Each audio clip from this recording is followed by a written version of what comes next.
제가 오랜만에 어머니하고 둘이서 여행을 갔다 왔습니다. 1박 2일로 짧게 갔다 왔는데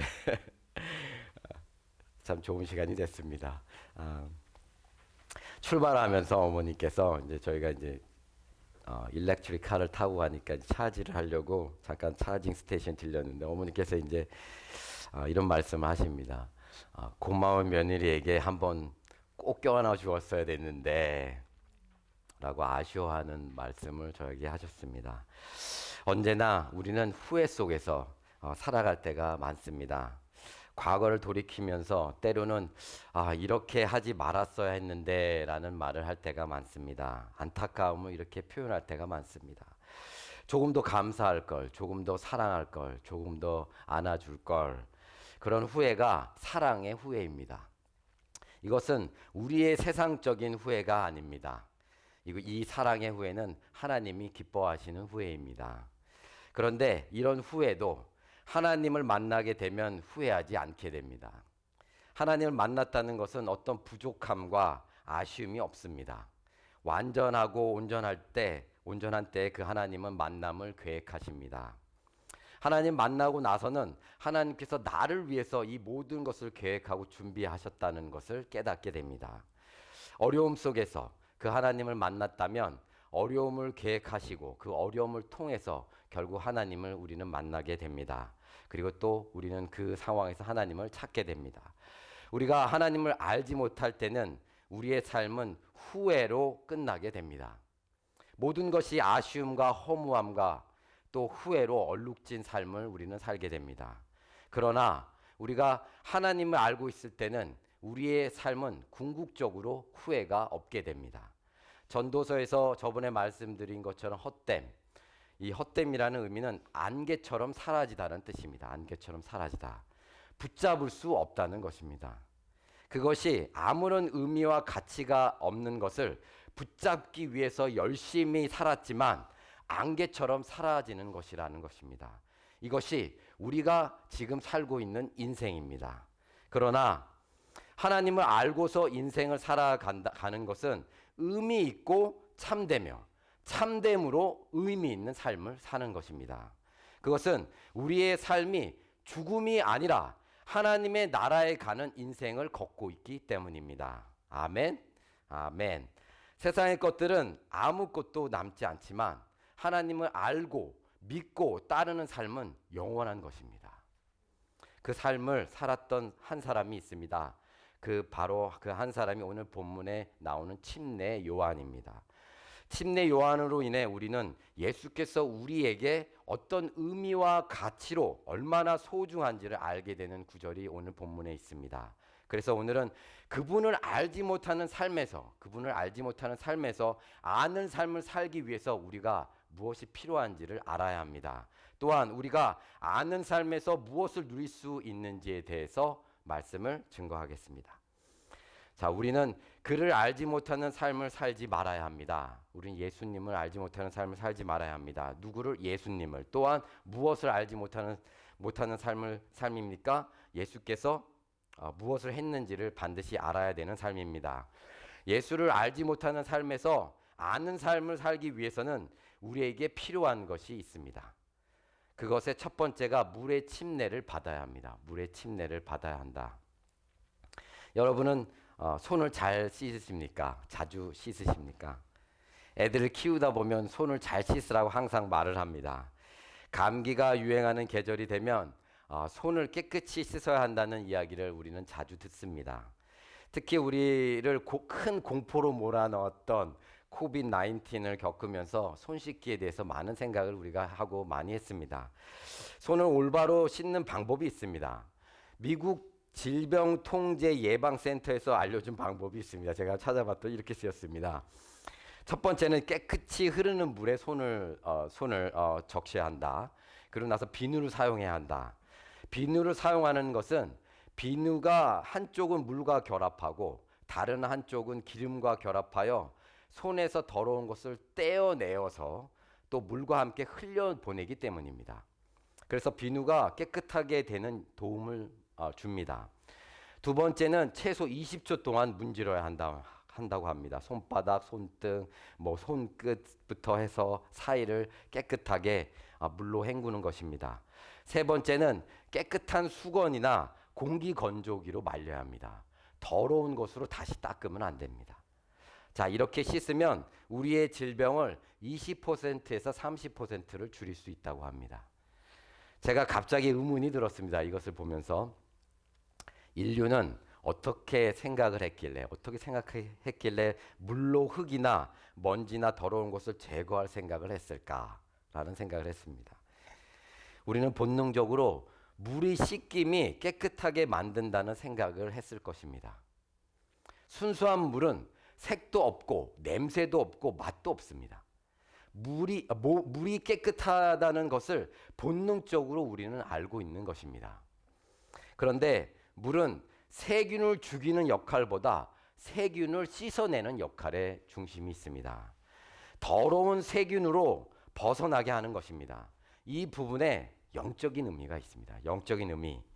그 더러운 세균을 죄를 생각하면 그것을 완전히 없애는 것이 아니라 씻겨 보내는 것. 그 씻겨 보내는 것은 죄를 완전히 제거하지 못하고 그 지은 죄에 대한 제한적인 그 지움만 있는 것과 같습니다. 다시 죄를 짓게 됩니다. 다시 더러워진다는 것입니다. 그래서 에스겔 36장 25절을 보면 맑은 물을 너희에게 뿌려서 너희로 정결케 하되 곧 너희 모든 더러운 것에서와 모든 우상 숭배에서 너희를 정결하게 할 것이며. 아멘.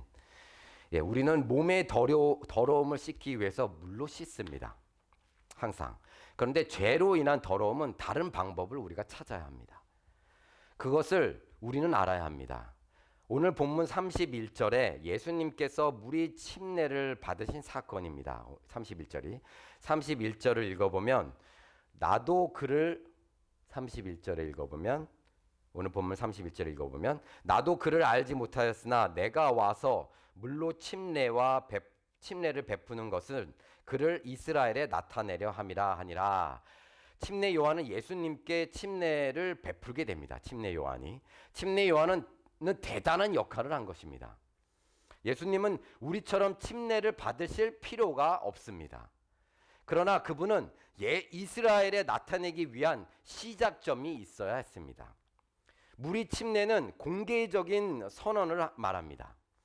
그 침례를 통해서 하나님의 나라를 이 땅에 실질적으로 가지고 오시는 그 시작이 되기 때문입니다.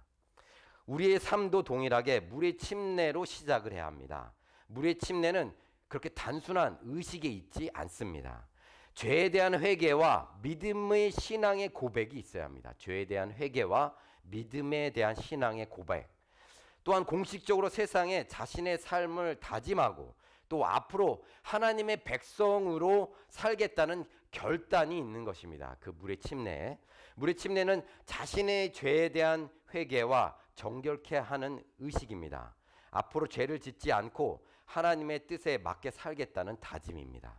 또한 죽음에서 새 생명을 의미합니다. 새 생명을 의미합니다. 로마서 6장 3절에서 4절이 감사합니다. 로마서 6장 3절에서 4절 읽겠습니다. 무릇 그리스도 예수와 합하여 침례를 받은 우리는 그의 죽으심과 합하여 침례를 받은 줄을 알지 못하느냐.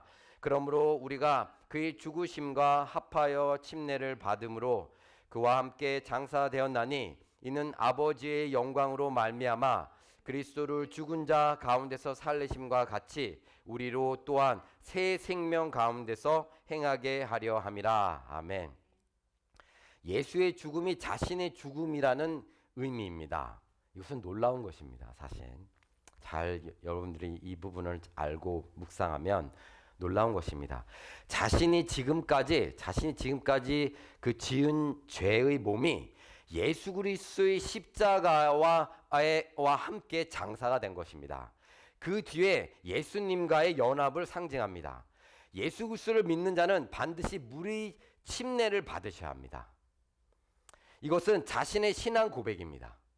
이 고백이 없다면 올바른 신앙 생활이 시작되지 못합니다. 신앙은 결단과 신념에 있습니다. 신앙은 결단과 신념에 있습니다. 그것이 믿음을 나타내는 것입니다. 여러분 중에 혹시 아직 물의 침례를 하지 않으셨다면 반드시 하셔야 합니다. 그냥 물 뿌림이 아니라 물에 들어갔다 나오셔야 합니다. 많은 분들이 그 의식을 통해서 하나님을 더욱 온전하게 바라보게 됩니다. 여러분들 잘 아시지만 예수님은 물 뿌림을 받은 침례를 받으시지 않으셨습니다. 예수님은 물 안으로 들어가셨습니다. 그리고 나오셨습니다. 우리도 동일하게 물의 침례를 받아야 합니다.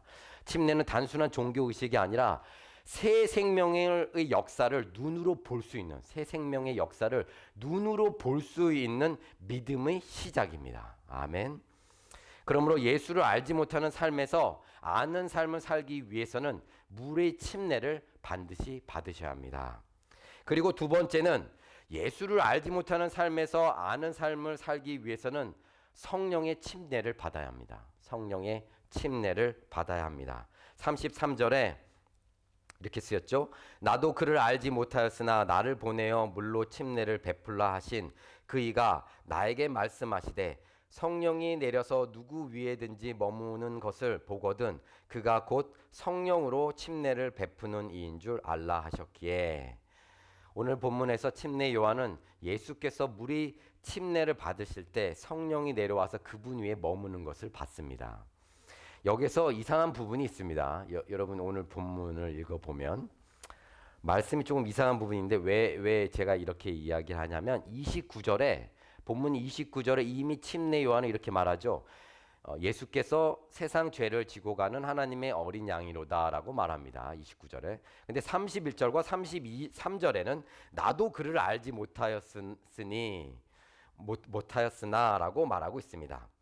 여기서 요한이 이렇게 말한 것은 시간적인 개념으로 서술한 것이 아니라 예수께서 침례를 받은 그 장면 전체를 묶어서 제목처럼 예수님이 세상 죄를 지고 가는 하나님의 어린 양이라고 제목을 다른 것입니다.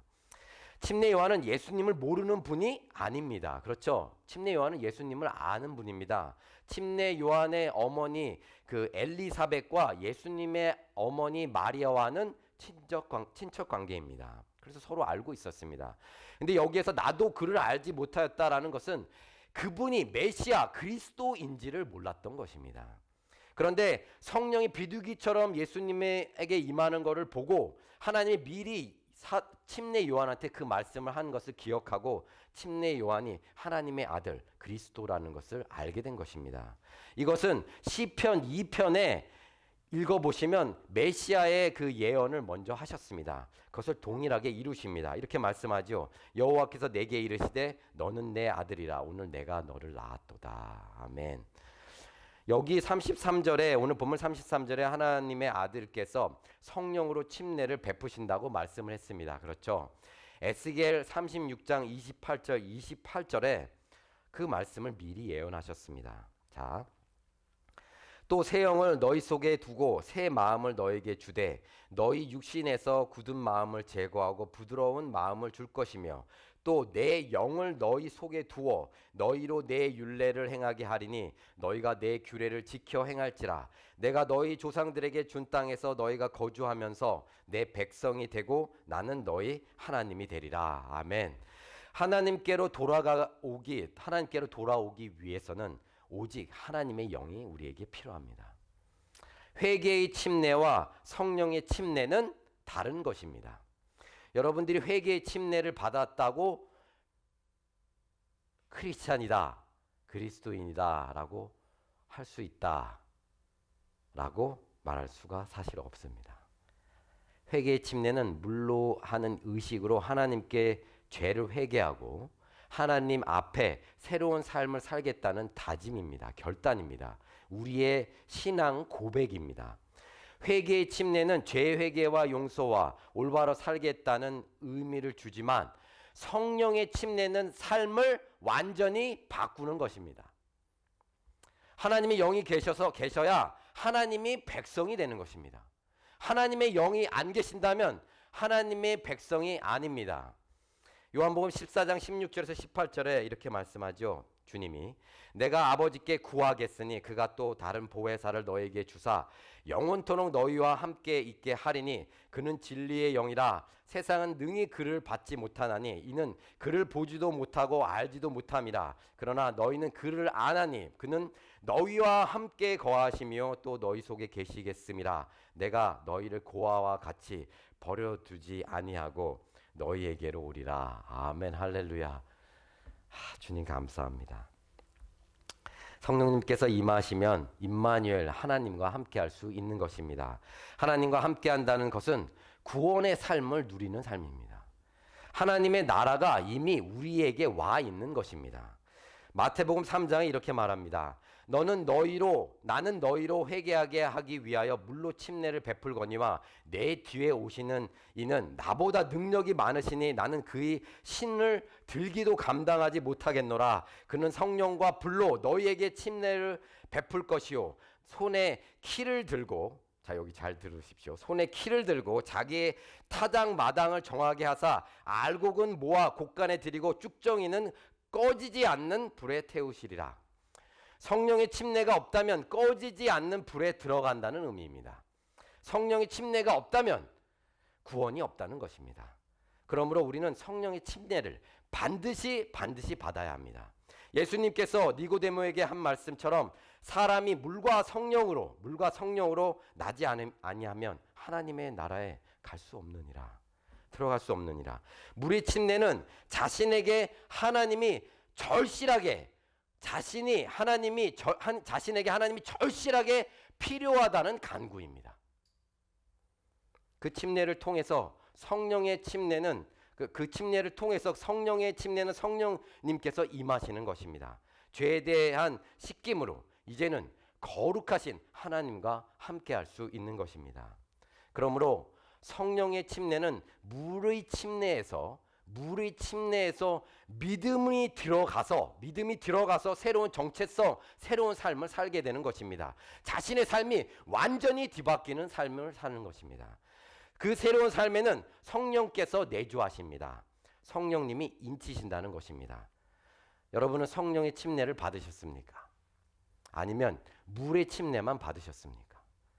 사도행전 19장에 사도 바울이 에베소 하나님을 믿는 자들에게 이렇게 말합니다. 너희가 믿을 때 성령을 받았느냐? 너희가 예수를 믿을 때 성령을 받았느냐라고 묻습니다. 그러나 그들은 성령이 누군지도 모르고 있었습니다. 그들은 요한의 회개의 침례만을 받았습니다. 요한의 침례는 메시아를 기다린 회개의 침례라고 제가 말씀드렸습니다. 이제는 예수 그리스도를 믿음으로 인해 성령을 받는 새 언약으로 우리가 반드시 들어가야 합니다. 예식적인 그리스도인이 아니라 성령님으로 인치심을 받은 그리스도인으로 반드시 우리는 살아야 합니다. 성령의 임재를 우리는 경험해야 합니다. 여기에서 성령으로 침례를 받았다는 것은 어떤 놀라운 하나님의 임재를 경험하는 것일 수도 있습니다. 또한 동일하게 예수님이 나의 자신의 삶의 주인이고 나의 구원자이심을 고백하고 있다면, 예수 그리스도의 십자가가 믿어지고 있다면 그분은 성령으로 침례를 받으신 분이십니다. 아멘. 그런데 그 고백은 절실해야 합니다. 그 고백은 진실해야 합니다. 무슨 말입니까? 자, 주님 믿습니다. 제가 절실하게 믿습니다. 저는 완전히 믿습니다. 이 말입니까? 그 믿음의 삶에서 그 믿음을 나타내야 한다는 것입니다. 삶에 반드시 변화가 있어야 한다는 것입니다. 변화가 없다. 그러면 성령의 침례를 받지 않으신 것입니다. 점점 더 예수 그리스도를 닮아가는 삶을 살아가야 합니다. 고린도전서 12장에 이렇게 말씀하죠. 성령으로 아니하고는 누구든지 예수를 주라 할 수 없느니라. 예수님께서 이렇게 말씀합니다. 성령께서 나를 증언하실 것이요 그가 내 영광을 나타내리라 라고 말씀합니다. 그가 내 영광을 나타내리라. 그러므로 성령의 침례를 받은 사람은 예수 그리스도를 믿고 그 예수 그리스도를 증거하는 것이 가장 기본적인 삶입니다. 예수 그리스도를 증거하는 것이 가장 기본적인 삶의 모습입니다.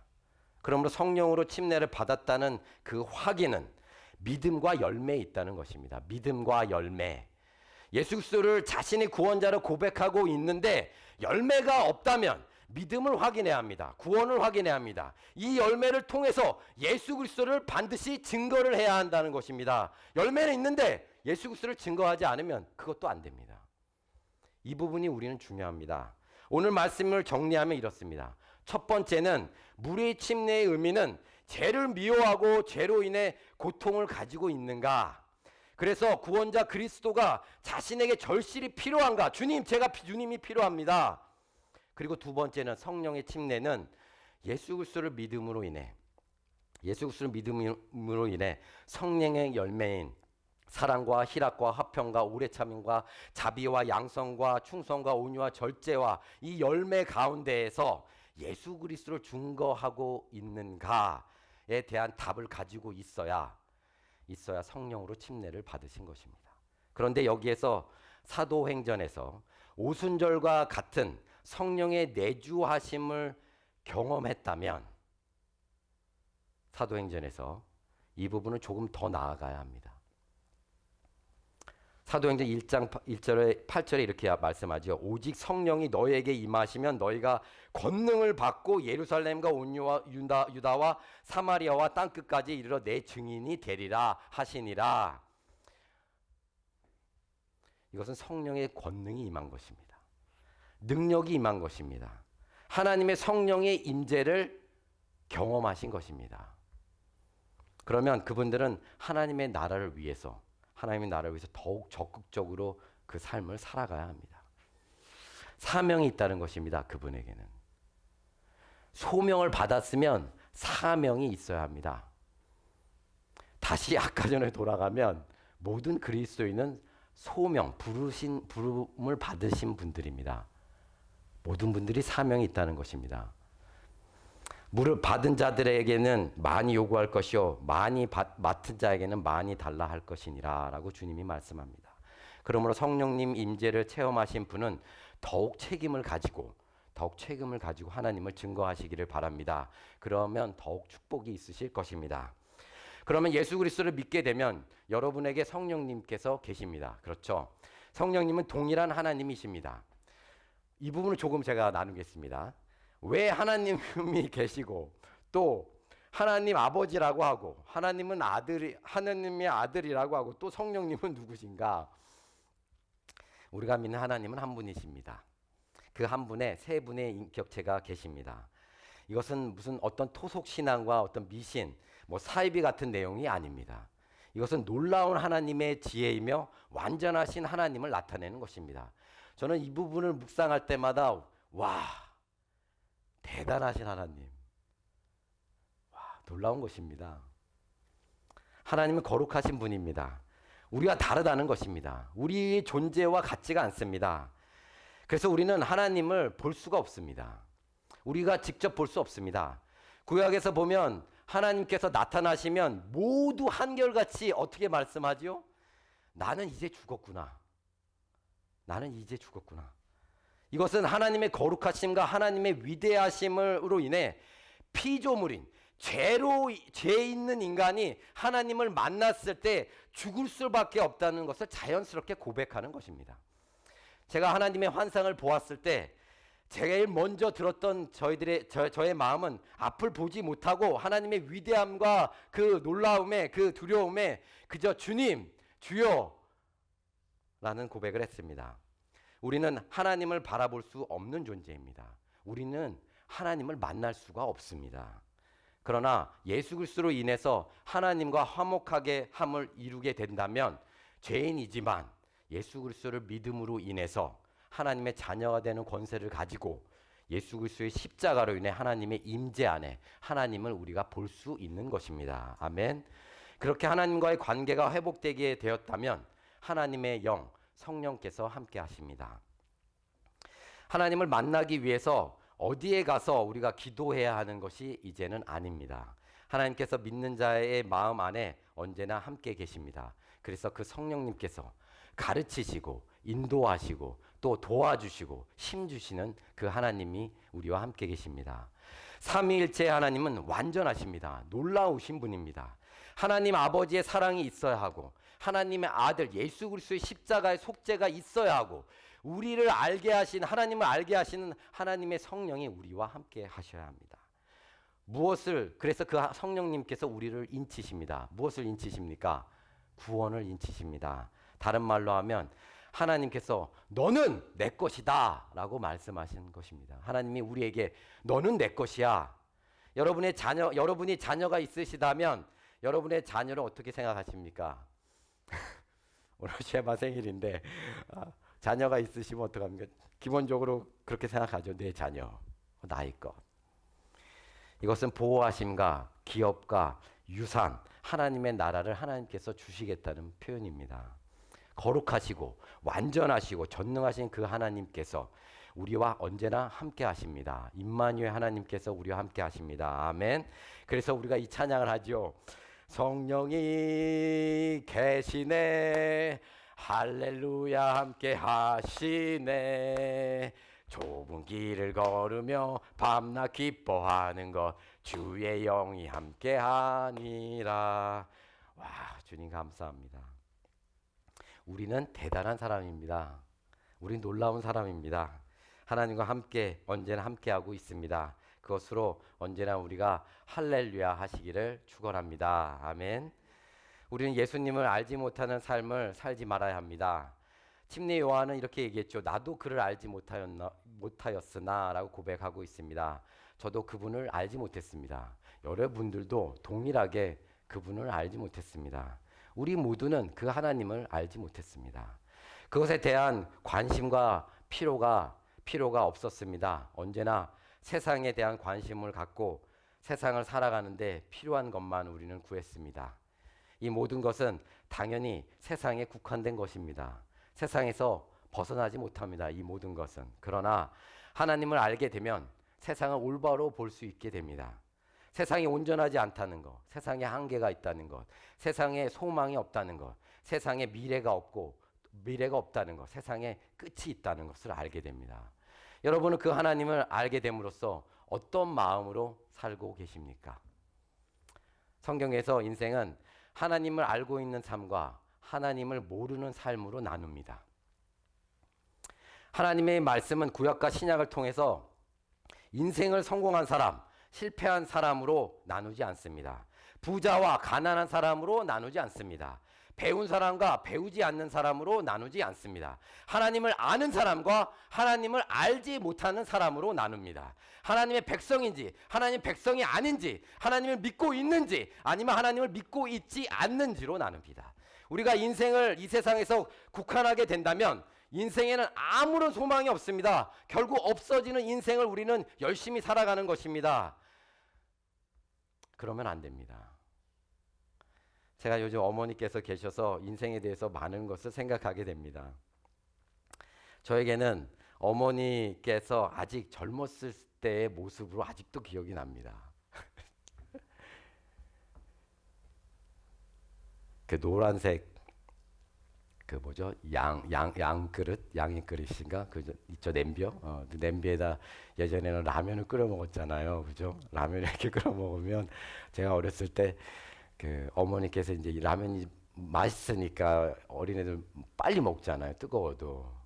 그러니까 어머니께서 그 냄비 뚜껑을 뒤로 엎어가지고 라면을 여기다 놓으면 제가 먹으면 또 식게 하려고 옆에다 또 라면을 놓습니다. 그럼 계속 제가 이제 먹을 수 있도록. 그 모습이 제가 잊혀지지 않습니다. 항상 제가 어머니를 볼 때 그런 마음이 있습니다. 그래서 제가 어머니께 물었습니다. 어머니께서 이제 연세가 드셨으니까 어머니 저도 어머니처럼 되나요? 그랬더니 어머니께서 그럼 힘들어. 일어나기도 힘들고. 러시아의 작가인 톨스토이가 참회록에서 이렇게 말합니다. 죽음이 모든 것을 끝내는데 내가 왜 살아야 하는가? 결국 톨스토이는 하나님을 믿음으로 인해 인해 답을 찾아야 한다고 말합니다.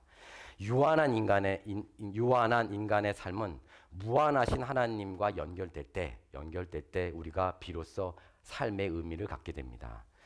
유한한 존재가 무한함을 바라보는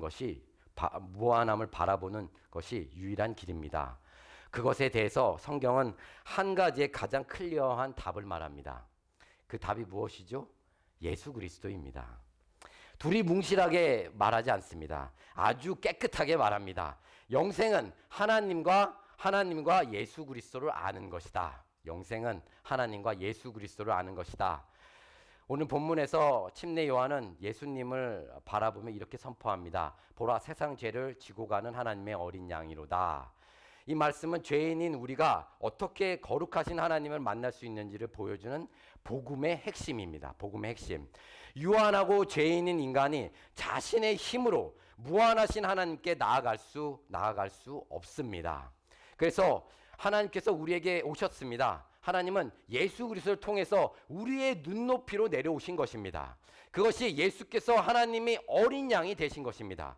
이 표현을 이해하려면 구약의 유월절을 알아야 합니다. 유월절. 자, 이것을 꼭 전하고 싶습니다. 성령님의 은혜가 능력이 임하기를 바랍니다. 유월절은 대속과 속죄를 의미합니다. 대속은 누군가를 대신하여 죄의 값을 치르는 것입니다. 그리고 속죄는 죄의 문제가 해결되는 것입니다. 대속이 없으면 속죄가 없습니다. 누군가가 대신 죄의 값을 치러야 죄의 문제가 해결된다는 것입니다.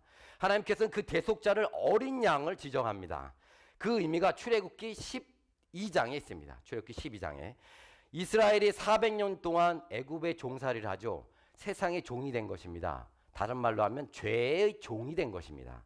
하나님께서는 그들을 구원하시기 위해 어린 양을 준비합니다. 그리고 하나님은 그날을 그 어린 양을 준비한 그 유월절을 새로운 한 해의 시작으로 삼으라고 합니다. 그냥 절기가 아니라, 유월절은 단순한 절기가 아니라 새로운 삶의 시작이라고 말씀합니다. 하나님께서는 어린 양을 잡아 그 피를 어디에다 바르죠? 문설주와 임방에 바르라고 합니다. 문설주와 임방은 집에 들어가는 출입구입니다. 그 피를 바른다는 것은 그 집에 사는 사람들이 어린 양의 피 아래에 있게 되는 것입니다. 어린 양의 피 아래 있는 거하는 것입니다. 중요한 것은 아무 집에나 피를 바르지 않습니다. 옆집에 가서 어린 양의 피를 빌려서 자기의 문설주에 바르면 안 됩니다. 제물인 어린 양의 고기를 먹는 집에만 발라야 합니다. 그 집의 식구의 집에만 발라야 합니다. 여기에 중요한 의미가 있습니다. 그들이 그 고기를 먹으면서, 그 잡은 어린 양의 고기를 먹으면서, 야, 맛있다, 이거 정말 맛있네, 여기도 부위도 맛있고 여기도 참 맛있네 라고 했을까요? 그렇지 않습니다. 그 고기를 먹으면서 하나님의 재앙이 제발 넘어가기를 간절히 바라면서 간절하게 믿으면서 그 고기를 먹었을 것입니다. 곧 그 어린 양을 믿음으로 받아들인 사람들에게만 죽음의 재앙이 넘어가게 되는 것입니다. 그것은 그 집에만 피를 발랐기 때문입니다. 하나님 이렇게 말씀하지요. 출애굽기에 내가 애굽 땅을 칠 때 그 피가 너희가 사는 집에 있어서 너희를 위하여 표적이 될지라. 내가 피를 볼 때 너희를 넘어가리니 재앙이 너에게 내려 멸하지 아니하리라. 아멘. 하나님께서 보신 것은 사람의 의로움이 아니라, 집안에 있는 사람들의 우리의 선한 행위가 아니라 오직 어린 양의 피, 그 보혈의 피만 본 것입니다. 그 피는 죄의 값이 이미 지불되었다는 표적입니다. 그래서 심판이 지나가고 죽음이 없는 것입니다. 구원을 받은 것입니다. 어린 양은 죄를 지은 자들을 위해서 대신 죽은 것입니다. 우리를 위해서 대속하신 것입니다. 속죄하신 것입니다. 그리고 그 결과 하나님의 백성은 구원을 받습니다. 예수 그리스도의 십자가도 동일합니다. 그 십자가가 동일합니다. 예수님은 죄 없으신 어린 양입니다. 우리를 대신하여 죽으셨습니다. 그분은 우리의 대속자이며 속죄의 예물입니다. 속죄의 제물입니다. 그러므로 우리는 더 이상 우리의 행위가 아니라 예수 그리스도의 피로 하나님 앞에 담대히 나아가야 합니다. 오늘 침례 요한의 외침은 지금도 우리를 향한 하나님의 초청입니다. 보라, 세상 죄를 짊어지고 가는 하나님의 어린 양이로다. 아멘. 구원은 우리의 노력에서 시작되는 것이 아니라 하나님의 어린 양 예수 그리스도를 바라보는 데서 시작이 됩니다. 이사야 53장에 이렇게 말씀하죠. 그의 찔림은 우리의 허물 때문이요 그의 상함은 우리의 죄악 때문이라. 그가 징계를 받음으로 평화를 누리고 그가 채찍에 맞음으로 우리가 나음을 얻었도다. 예수 그리스도는 세상 죄를 지고 가는 하나님의 어린 양입니다. 우리의 허물입니다. 우리의 죄악입니다. 우리의 징계입니다. 우리가 채찍을 맞아야 했었습니다. 우리의 죄를 짊어지고 우리의 죄를 씻기시는 그 하나님을 우리는 찬양해야 합니다. 그 하나님께 영광을 돌려야 합니다. 이런 말이 있죠. 주님이 이렇게 말씀합니다. 나는 너를 위해서 이렇게 했건만 너희는 나를 위해서 무엇을 했느냐? 라고 주님이 우리들에게 묻습니다. 주님, 제가 주님을 사랑합니다. 제가 주님을 사랑하셔서 주님을 사랑을 알기에 제가 주님을 증거했습니다. 제가 주님을 위해서 살았습니다. 제가 주님을 사랑합니다. 이런 고백을 우리가 해야 합니다. 성령의 침례는 구원의 확증입니다.